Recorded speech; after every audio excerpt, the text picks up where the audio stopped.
So here we are, we've got the new little Rutland sander there, and you can see the profile compared to the Makita ones. You can see it's lower, so a bit more sort of ergonomic to grip, I suppose, bit nicer to hold. So I'm going to give this a go now. I'm just going to have a little blast about and just show you how it works and what I thought of it, because I promised that I'd do that yesterday. So yeah, let's see it in action, shall we?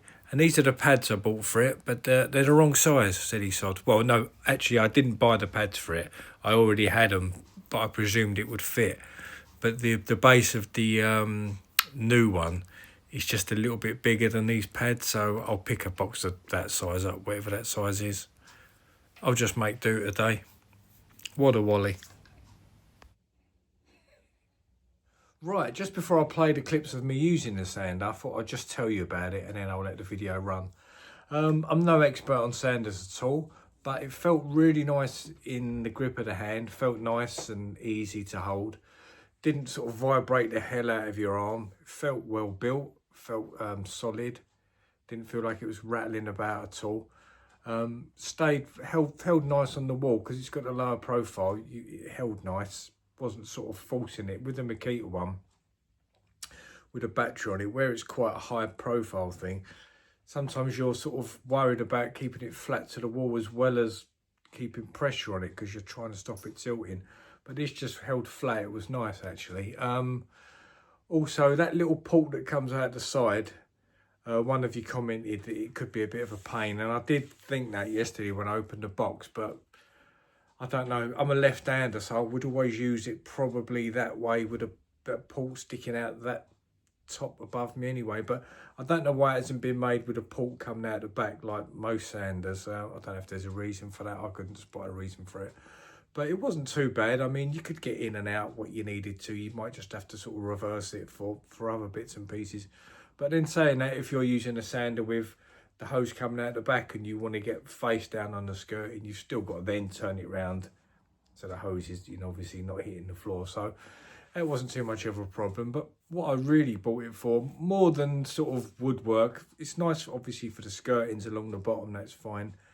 But more what I wanted it for was more for like on walls and things, just blasting over walls, and windowsills and things like that. So more intricate woodwork would probably be more of a hand thing anyway. But I did look online, and one of you, I think it was John C, suggested that they might do one of them pads for it that goes on, which turns it a bit more cushiony, and they do. I looked on the Rutland site and I ordered one of them yesterday, so hopefully that might be here, could be here later on today or could be here tomorrow. And then that sits on and it gives it that, you can squash it over your contours, and then so I'm quite looking forward to using that. I was hoping it would be here today and then I could get on the spindles with it tomorrow. But anyway, yeah, that's sort of what I thought of the thing really. The battery life was good. I used it constantly for a good 20 odd minutes there, and it was showing no signs of running out, so that was good. So when you watch it, I'll leave the volume as it was. Might be a bit loud, but I'll leave the volume as it is rather than me dropping the volume down, so you can hear what it sounds like as well. So yeah, that's my opinion of it. Like I say, I'm no expert on sanders. I've only ever owned sort of bog standard stuff really. I've never owned a Festool sander or the Merkur sanders, but you're talking like 300 or 400 quid for them. But if 400 quid for this one, I think that would do me exactly for what I need it for. If it lasts a year, it's 100 quid. Anyway, I'll put you back to the video and you can see Superman using the sander.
would you believe it, that's 4 coats on this wall now to get this red looking like that, and it still looks a little bit patchy through the phone, but it looks better through your actual eyes. The phone really highlights these patches, but you couldn't really see it when you're away from the phone.